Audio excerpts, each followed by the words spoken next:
Chitiko chinoshamisa chinoitika munyika yeZimbabwe panoonekwa kuti mutungamiriri wenyika yeZimbabwe anofaya the commissioner general mukuru wemapurisa anozivikanwa kuti ati-loyal kuna vice president Constantine Chiwenga in Chiwenga's absence. Sana pana mashoko anobuda anyorwa achitsanangura panapa ndipo wasubscribe ubva walaika turn on the bell icon. Tipinda pahindo yemajarajaras anoposta this video obuda anyora achiti Despite Mnangagwa is fired police Zimbabwe Commissioner General Godwin Matanga in the absence of General Chiwenga.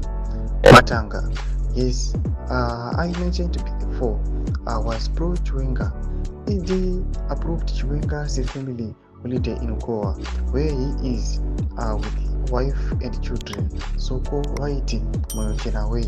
Panapa no much panamdaito panapa na majara just tipina pa comment section nakuti vanomda kuchikomera chiti how old is he? I thought the retirement age for service chiefs is 70. Vanopinda chibvunza chiti what happened to Godwin Matanga. Tona nekumangwana anobuda nyora chiti retirement age maopinda chiti ko vamanava was extended. Panapa noti nekumangwana pera chiti the constitutional provisions are different. Mashoko anobuda chitsanangura panapa tichiona kuti aiwa zviitiko zvaakuitika munyika yeZimbabwe nokuda kwemafactions aripo aiwa nevakomana vari aligned nageneral. Takuona kuti vakomana ava each and every day they are being deleted. Tudze mafungiro enyu munoti kudii pamusoro pechitiko ichi chashamisa vanhu vanonyatsa kuti aiwa idzi nyaya idzi rikatisiyanei nadzo tinenge taita vaduku rikai vakuru vatongi. Tudze mafungiro enyu pena comment section medu musaona subscribe or like turn on the bell icon.